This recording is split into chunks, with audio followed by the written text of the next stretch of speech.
some flexibility in speakers and presenters, and this final session will start with two ladies. I guess they will speak in Catalan, yes, according to the to add some local flavor to the conference.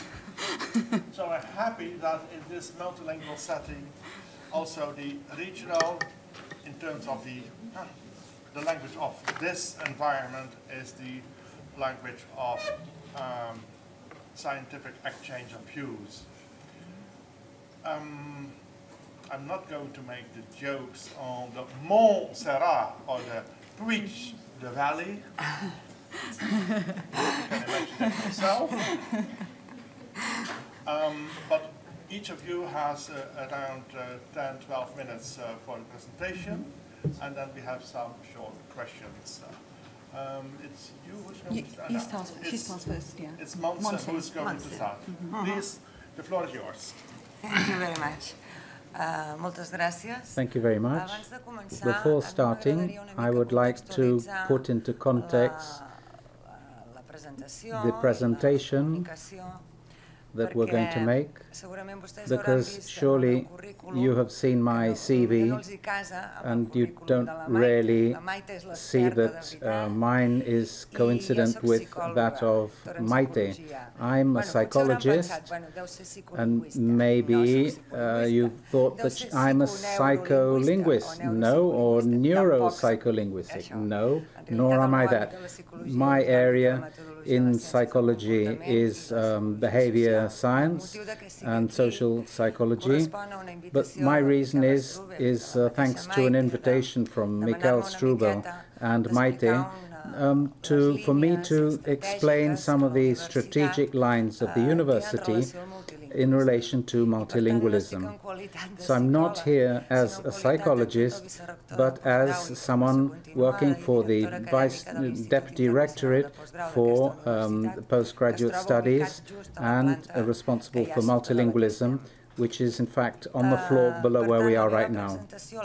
So my part of the presentation is more from a point of view of the institutional viewpoint of the teaching of languages, associated with the concept of internationalization in the university, as in fact all universities in our country at least are engaged in this, as well as in Spain. Whereas Maite will explain a very interesting experience about how to manage linguistic diversity and cultural diversity, which is probably what you are really most interested in. So I'll lay down the context regarding the objective of multilingualism, and that explains why within our long title of our communication we have the subtitle of the multilingualism as a tool in italics as an objective of the university. Every university has its own strategies, and we have our own. The first thing, seen from this institutional point of view, is that the university some years ago aimed to achieve a place within the world, that is, to internationalize the university. And one of the first things we asked ourselves is what institutional strategy could we have for Europeanization, sorry, the word is hard to say, and to internationalize university. This seems obvious, but in fact all universities include in their strategy, in their strategic plans, they're saying they're going to emphasize research, or others may form alliances with other institutions in Europe or other parts of the world. That's fairly obvious, as I said. But nevertheless, it is worth underlining this, because we often have to ask ourselves, what does it mean? Why do we have to do this? So the university does have to ask itself how to internationalize its offer and its relation.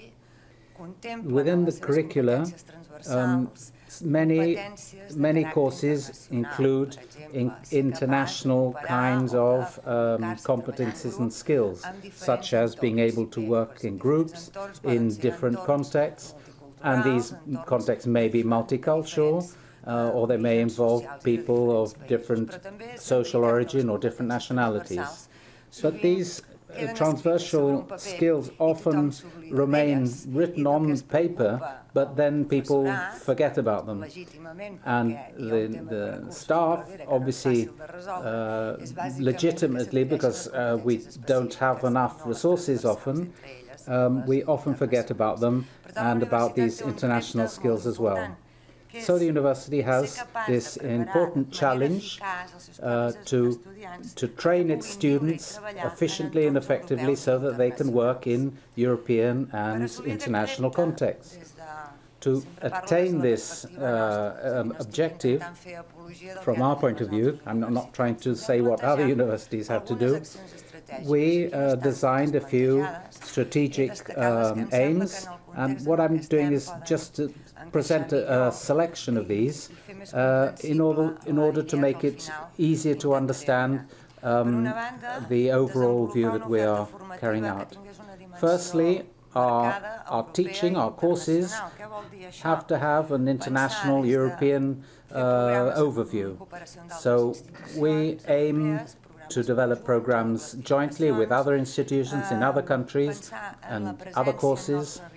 We have to think about our presence in other territories, though we are a virtual university, but our presence obviously in other countries also includes making an impact in other countries through the net. Another aspect is that the teaching offer could be more global.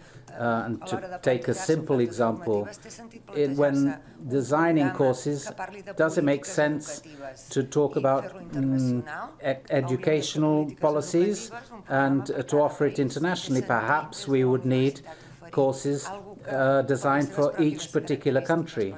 So some courses can be local by their nature, and others cannot. And there are many other examples, but including foreign language in education is another important aspect. Now, we also need to design skills which help students to develop international skills. That is, thinking of underlining the training of students to be able to work between members from different cultures, to being able to express themselves in languages other than their own. In other words, to develop skills which will be allow them to be able to exist in other contexts and countries. And obviously, as I've mentioned it twice, to learn and to be able to use a second language other than the student's own one requires a political policy of languages which is very clear, and we need to know how to achieve it. So the objective, as I've already said, is to face up to this challenge of gaining for our students international skills so they can work in intercultural and international environments. If we come down a level and look at the languages of the institution, we ask ourselves if this transversal competence of the language does mean learning to understand, to write, to read, and to be able to speak languages other than the student's own language.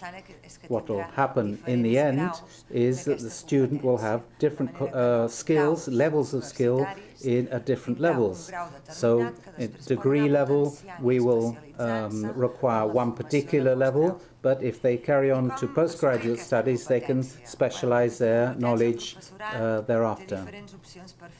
There are different ways of achieving this at our university. Vice-Rectorate has designed some strategic lines in the field of internationalization, and we give the teachers and the lecturers different options that they can choose so that they can actually carry out their teaching courses. Not all the courses need the same tools, of course. There are 3 possible options, and perhaps even more. If you can think of a good 4th option, someone picks that up and it is viable, then we would try and carry it out as well. One is to teach a subject in a language which is not one's own language. The second is to teach a language through different activities, always throughout the course, the degree course. And the third one, which is what we're looking at here, is the use of multilingualism as such. Multilingualism we understand as the simultaneous use, or in an orderly fashion, otherwise it might be absolutely chaotic, within education in our virtual environment. In this particular sense, and Maite will show us a slide at the end of what I'm explaining, we think that this gives skills and tools to be able to use various languages inside the classroom, and this helps going beyond simply knowing a language.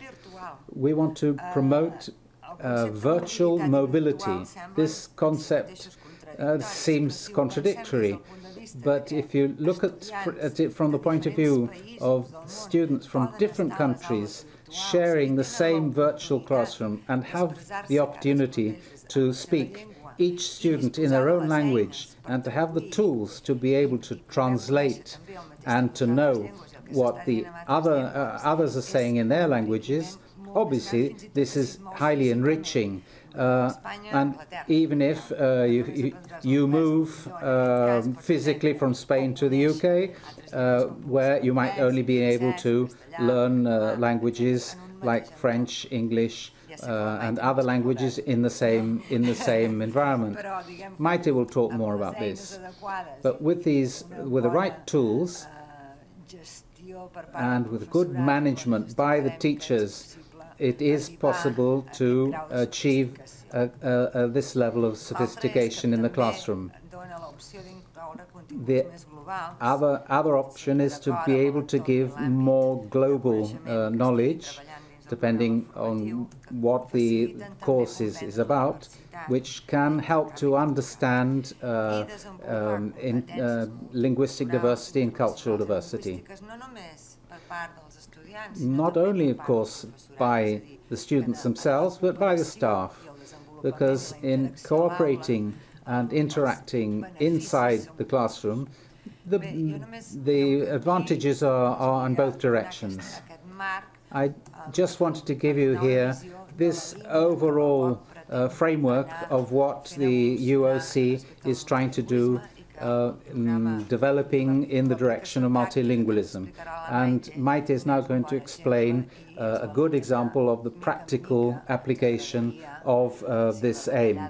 And if the financial cuts allow us to do it, we hope to spread the use of these tools in various courses, particularly in postgraduate level.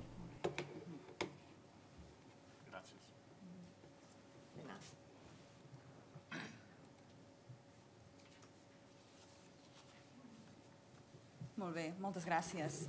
Moltes gràcies, Montse, per Thank you very much.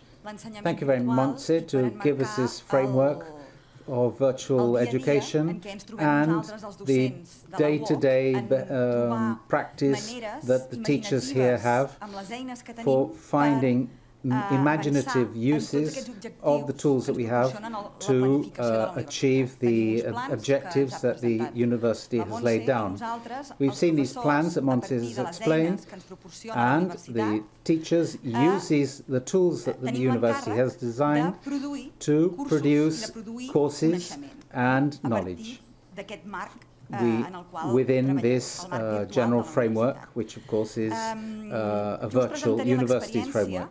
I'm going to explain the experience of the setting up and running of a postgraduate course in managing linguistic and cultural diversity, which we started a year ago, and we're now in the second edition of this postgraduate course.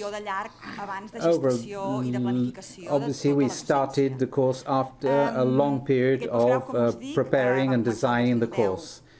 As I say, this postgraduate course started in 2010, and in October the 12th we'll have the third edition.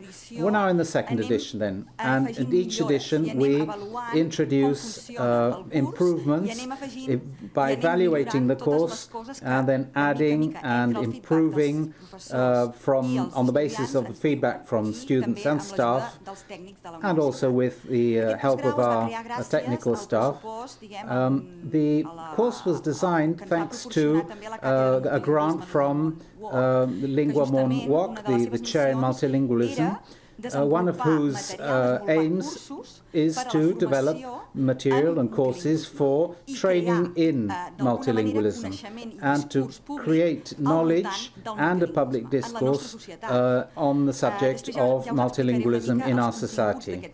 Later I'll tell you a little bit more about the contents of the course, but the basic society in which we aim our courses is of course Catalan, and the challenges facing Catalonia and Catalan are specific, but we didn't want to forget other experiences in other parts of the world. So the contents do also reflect the experience from other areas where people have been working on multilingualism and the management of multilingualism, particularly with special attention to minority languages. Our course has 30 European credit transfer system credits. It's designed within the Bologna framework. I don't know if you are familiar with the Bologna system as it has been implemented in Spain. We have a greater number of credits for the first degrees and smaller for second degrees or higher degrees. The teachers aren't happy with this, but it was our governors who decided that. As I said, in the debates with the chair in multilingualism, we found that there was a very important need to train professionals in managing multilingualism in different parts of society. We found more and more professionals are given in their workplace, they're given instructions or forced to have to work with different languages or with people who speak different languages from different cultures. These professionals had no specific training available for them, at least in the Catalan and Spanish market. Apart from this, we felt we had to contribute to give tools and discourse and reflection on the role of that Catalan should have as a minoritized language, or however you call it, but which is prevalent in our own society, next to other language, the other official language, Spanish, but other languages like English and also immigrant languages. And Barcelona has a large number of immigrant languages, even though because of the crisis the number has been declining now. But obviously the presence of many languages within the territory has not to be neglected, and we have to, between us, discuss what is the role of Catalan in this very multilingual a multilingual system, coming as we came from a bilingual official situation, which is now obsolete. Here we're now living in a multilingual context, and we felt that within our postgraduate course we wanted to help find solutions and specific processes in education, in health, in firms, in ICT, in translations, to find ways of managing this diversity. And that is the aim of our postgraduate course. I can't see it on your slide, but I can see it on mine. These are the objectives on the screen. In this postgraduate course, we offer from the Catalan version of our platform, we have a global campus, which is a pilot platform, but otherwise we have one in Catalan and one in Spanish. We decided that our postgraduate course should pivot around the Catalan version of the campus, which means that all our courses are designed in Catalan and the content, but the fixed part of the virtual classroom is in Catalan, but we have an application which allows all of this to be translated into Spanish, and when it comes to it, the general framework of the classroom is very similar to the Spanish one. We offer the postgraduate course in Catalan and in Spanish. And we also decided that we would use machine translation, and we have a tool which has worked very, very well for other aspects of the campus. We use Apertium, which is an open source tool which has a very high level of flexibility, and this allowed us to choose this tool. Now this has been incorporated into the area where there is communication between the teacher, the students, and the students among themselves. So, on an everyday basis, we use Catalan and Spanish, at least they have in these two editions. Most students have come from Catalonia, Valencia, the Balearic Islands, Andorra, that is the Catalan-speaking areas, but we've also had people from the Basque Country or Asturias who use Spanish, but given that they are enrolled in a course on managing linguistic diversity, we feel they are very open-minded as regards the use of languages which aren't their own. And our experience is very positive on this. So we have students whose first language are Catalan and those whose language is Spanish. And we have the machine translation as well.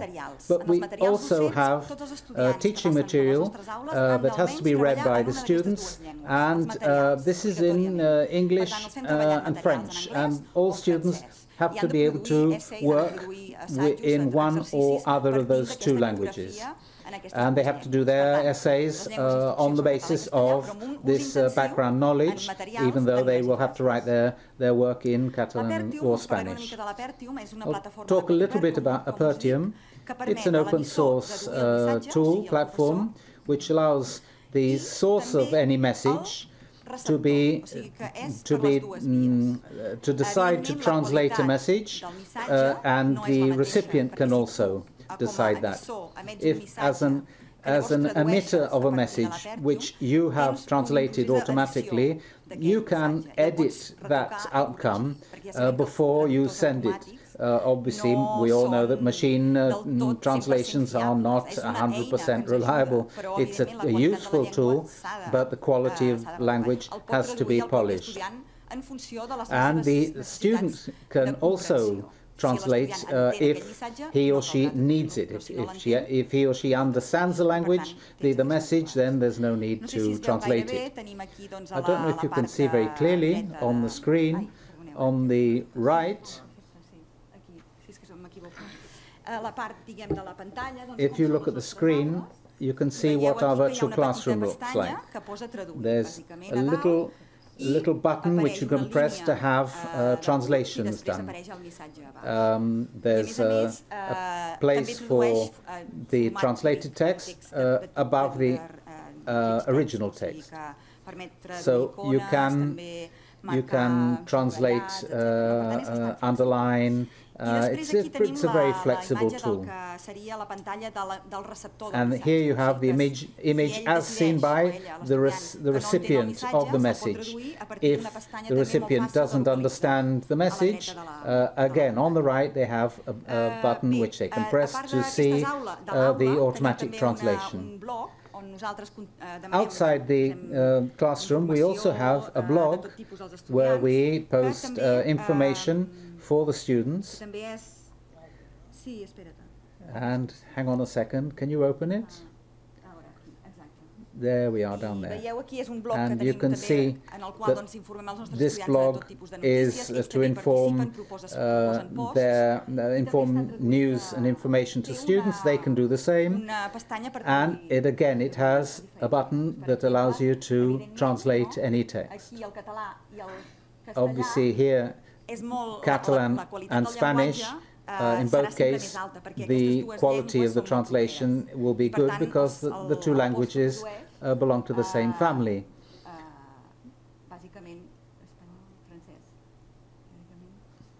Let's see, Spanish, French, or to translation. Yeah.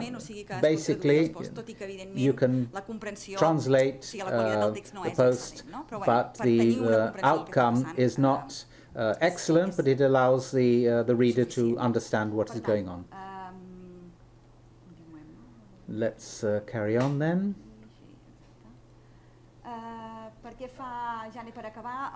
And now to end, the advantages that we mentioned. What does the system give us?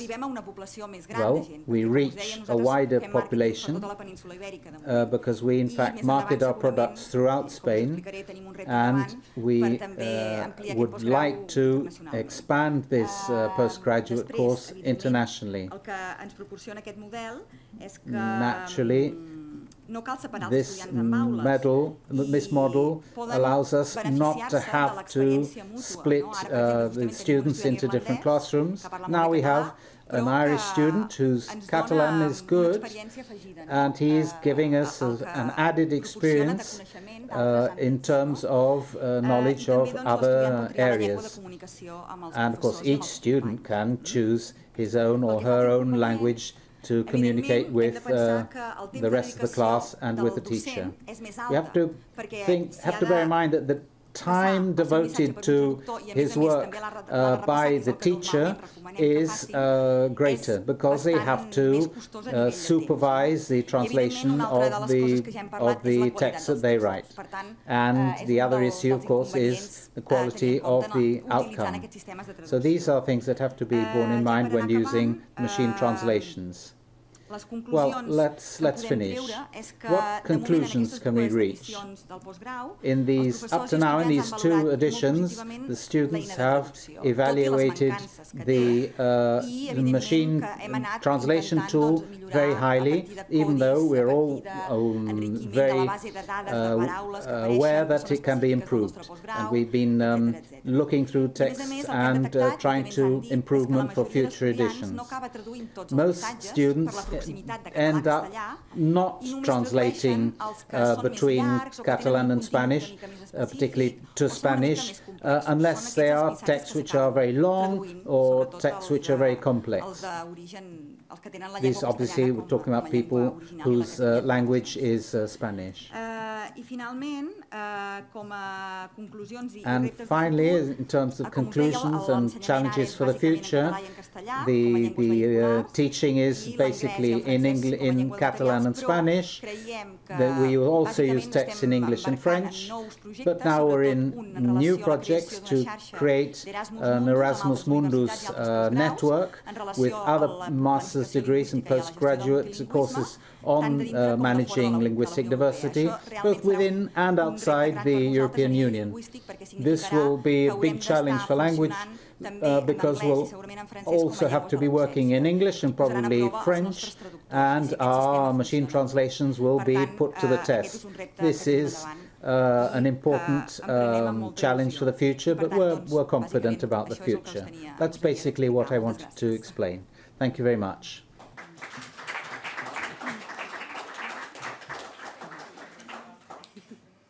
Gracias. Gracias for being that to the point and that perfectly in time. So I'm very grateful to you. And as a chair, I take the opportunity to put the first question, and then I ask others to do. Could you please do in a few words which are the modules of the curriculum presented?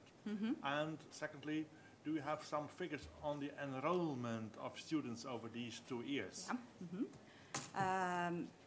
Els continguts curriculars. Bàsicament tenim curriculum 3 assignatures basically al primer has semestre. consists of 3 subjects in the first semester. They have to take 3 in the first semester and 3 subjects in the second. In the first, they study multilingualism in a global world, which is a kind of general introduction on language and globalization. And we look at all, at the theoretical level, we look at all the subjects that gives insights into how languages work and what are the effects of globalization on languages and in Catalonia specifically. Then students have to choose a path. They can specialize either in language and immigration, immigration and business, and immigration and education, or on ICT and business. So they choose one of these 3 paths. In these models, very specifically and in quite an applied way, specific contents of each of those areas, how to run with multilingualism in the classroom, what tools the teachers have, and what the teacher's everyday life needs, or if in a school, how to organize language strategically. Then in the area of business, we have material, we have experience, we have case studies of how to manage linguistic diversity inside business firms and organizations in general. It's a professionalizing postgraduate course. So there isn't a line for researchers built into this postgraduate course. These are basically practical tools for professionals. And then the other area is the world of immigration and so on. In the second semester, to get the postgraduate degree, they have to do a final course. They have to know how to manage a project within an organization, and they work on case studies, that is, good examples of good practice within organizations of various sorts.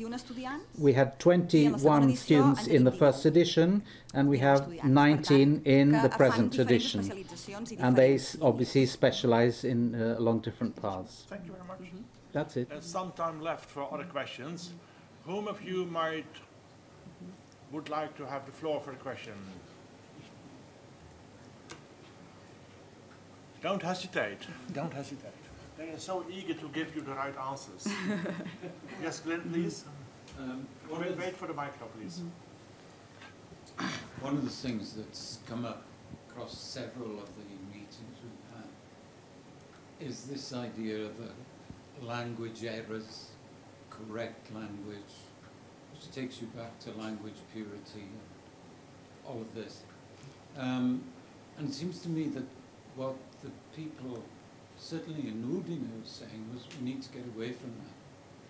And I don't care what kind of Catalan you use with me, providing I understand you and so on. And yet, today, it keeps cropping up. Got to have the right kind of language and so on.